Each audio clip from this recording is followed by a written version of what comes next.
Both guitarists from I Prevail joining us here in the Chop Shop, Steve and Dylan. Thanks, guys, for, first of all, finding me, tracking me down in the sunshine. Yeah, man. Thanks for having us, dude. Yeah, it's you a got hot it. one out there. You know, you got to get some shade in here. It's nice. It's the official start to festival season. You guys doing a bunch of them this year? Yeah, we're doing, I think, 5, I want to say, over the next couple weekends. Yeah.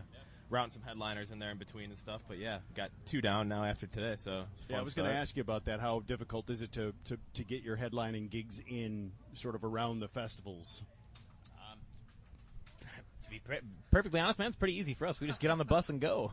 our agent might tell you how hard it is. Yeah.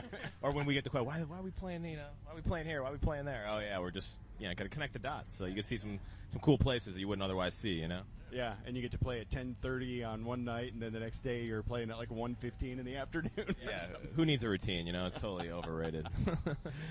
Let's talk about the differentiating of guitar sounds, because anytime you have 2 bands, you both want to be heard. So it's nice to either have defined roles or very defined tones or defined sounds. How do you guys make sure you're separated in the mix? Yeah, I mean we basically we're fractal guys, so we model our amps, solid state, digitally. But we both modeled amps that we liked. I use a PV6505 bass for mine. What do you use? Mine's more of a dual rectifier Mesa. Yep. Yeah. And, just try to build different. When we're doubled up, try to have separation with the high gain stuff, and then just put cool effects and different to try to match what the album sounds like, and let the lead separate from the rhythm chunky stuff. So right. And when you're in the studio, what's sort of Is it depend on who's writing the song as to who plays which parts, or do you write parts for Dylan? Does Dylan write parts for you? How does it all come together? Yeah, we all kind of write. Yeah, we interchange. We track different stuff. I do most of the lead stuff. He'll do a lot of the rhythm stuff, and we basically go direct in and kind of trade off on who's playing better that day. He's really nice to me and gives me some of the easier stuff when we're singing too, which is nice because anybody that sings and plays at the same time knows some of those polyrhythms are pretty difficult to catch while you're singing. So it's a tough job. I don't envy it. I don't sing at all, so I. That's a good plan. You should. And I said that not even having heard your voice. So. Yeah, well, I don't even have a mic on stage. That'll tell you all you need to know right there. Yeah, you think they'd at least give you a mic and not wire it. Yeah, let me at least look the part. Actually, I'm going to bring that up to somebody. Actually, that's a good point. Yeah. Right. What was your first guitar, both of you, and do you still have it? That's always the fun question. Do you still have that first one? I do have mine was a Yamaha my dad gave me. I don't remember exactly like what an model. SG model yeah, or an acoustic model? No, it was electric. Yeah. Okay, yeah, so it's probably like an SG 2000. Yeah. It wasn't good. It wasn't. It was old. My dad had just beaten it to hell. That was what I learned on though. My first guitar actually didn't ever have a name on it, so it went nameless. But it was modeled after a Stratocaster.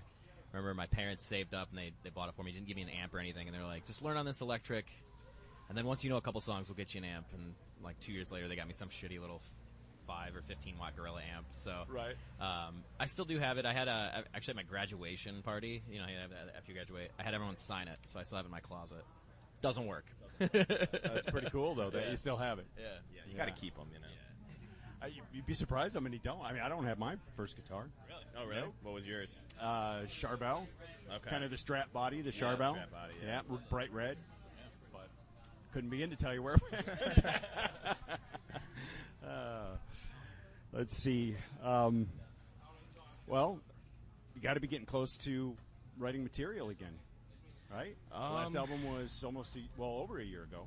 Yes. 6 months. Yeah, so we're only still 6 months. Yeah. Time flies. I think it came out late October.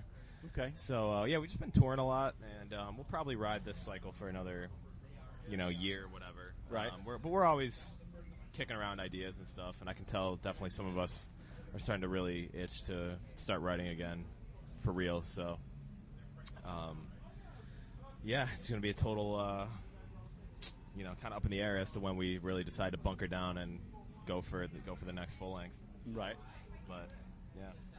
Are you happy with the response you've gotten out of the media?